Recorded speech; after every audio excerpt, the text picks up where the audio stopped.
Welcome to humanity's connectivity to the divine. Selections from the Kabbalistic Zohar, Part 2 of 2, on Words of Wisdom. Kabbalah is the ancient mystical school of thought of Judaism. Literally meaning the received, Kabbalah is also an esoteric method believed to have been revealed to elect saints and preserved by a certain few since the time of the Garden of Eden. Kabbalah aims to explain the relationship between God, the unchanging and eternal Ein Sof, or the infinite, and God's creation, the mortal and finite universe. Kabbalists developed their own sacred texts, especially during the Middle Ages. These texts, however, still remained within the Jewish tradition, as they often worked with scriptures from the Hebrew Bible to demonstrate the extraordinary teachings of Kabbalah. One of the most foundational of the Kabbalistic texts is the Sefer HaZohar, a Kabbalistic commentary on the Torah, which means the first 5 books of the Hebrew Bible. The Zohar, which scholars believe was recorded mainly by the 13th century Spanish mystic Rabbi Moses de Leon, presents profound discussions on many topics, such as redemption, prayer, and the nature of God, the cosmos, and souls. The word Zohar means brightness and refers to the light manifestation of the divine. Let us continue with selections from the Greater Holy Assembly, a volume of the Zohar where Rabbi Simeon led a group of holy sages through a discussion on the attributes governing the laws of physical reality as symbolized by the features of microprosopos. Although the human mind is separate from the divine, it receives sparks of benevolence and understanding from the divine, as symbolized by macroprosopos, the creator of microprosopos. In the Zohar, divinity and the attributes governing the physical realm are represented by macroprosopos and microprosopos respectively. Macroprosopos is an aspect of divine emanation in the Kabbalah, representing divine will and the source of divine compassion. Microprosopos, which is created from macroprosopos, is an emanation of the attributes governing the physical realm. In turn, the faculties of the human mind are modeled on the faculties of the supernatural mind of microprosopos. The Zohar introduces the concept of divine configurations, and in the Book of Concealed Mystery, another volume of the Zohar, the various facial features of macroprosopos are explained, along with the representation of the divine qualities.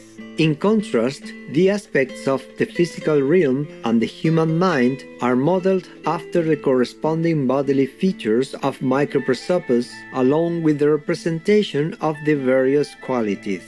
Therefore, in our readings today, there will be physical descriptions of various facial features of microprosopos, along with discussions by Rabbi Simeon and other holy sages regarding the quality that each part represents, as well as supporting evidence from the Hebrew Bible.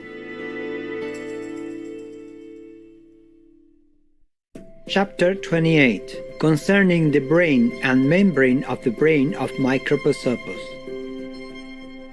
In the cavities of the skull, 3 hollow places are found wherein is located the brain, and therefore is this brain expanded, and it shines or proceeds in 32 paths. The same is that which is written, Genesis 2:10, and a river went forth out of Eden. Also, we have learned that in the 3 hollow places of the skull, the brain is contained. Out of the first cavity proceeds a certain fountain of the brain in 4 directions, and it goes forth from the skull, in whose cavity are contained those 32 paths which are the spirits of wisdom. Out of the second cavity there goes forth and expands a second certain fountain, and the 50 gates of the understanding are opened. In those 50 gates are contained the 50 days of the law, the 50 years of the Jubilee, and the 50,000 generations wherein the most holy God, blessed be He, intends to restore and commemorate His Spirit in them. From the third cavity there go forth 1,000 times 1,000 conclaves and assemblies, wherein knowledge is contained and dwells. And the hollow place of this cavity is placed between the other two cavities, and all those conclaves are filled from either side. This is that which is written, Proverbs 24:4, and in knowledge shall the conclaves be filled. And those three are expanded over the whole body, on this side and on that, and with them does the whole body cohere, and the body is contained by them on every side, and through the whole body are they expanded and diffused.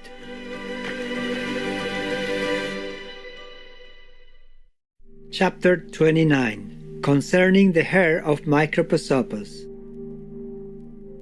We have learned that from the skull of Microprosopus' head hang 1,000 times 1,000 myriad of locks of black hair, and they are intertwined together each to the other, and they are mingled together. But there is no classification made of the locks of hair separately, because pure and impure alike adhere to each other therein. In all those sides which are pure and in all those which are impure, there are intricate and dense locks of hair, some of which are soft, some hard.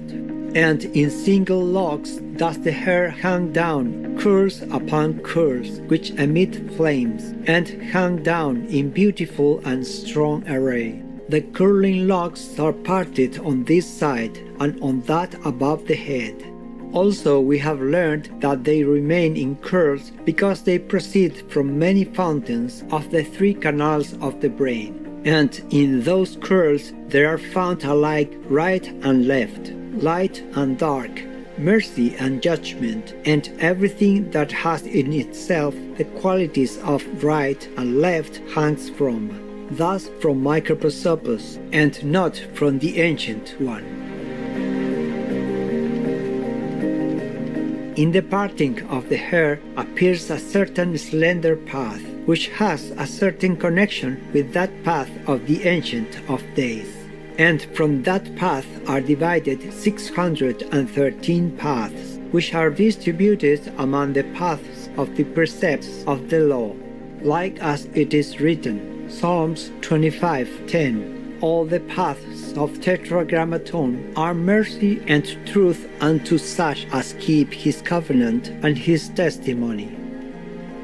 We have learned that in the single locks 1,000 times 1,000 utterances of the speech of Tetragrammaton are found, which hang from the single locks.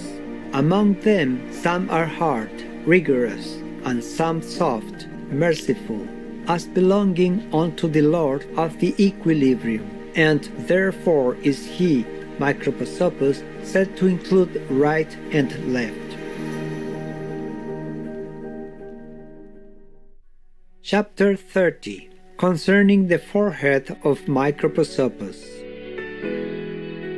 The forehead of the skull is the inspection of inspection, and it is not uncovered except in that time when it is necessary to visit sinners for the purpose of examining their deeds. Also we have learned that when that forehead is uncovered, all the lords of judgment are stirred up, and the whole universe is brought under judgment, save in that time when the prayers of the Israelites ascend before the Ancient of Days, and entreat mercy for his children. Then is uncovered the forehead of the benevolence of benevolences, and it shines down upon this forehead of Microprosopus, and judgment is quieted.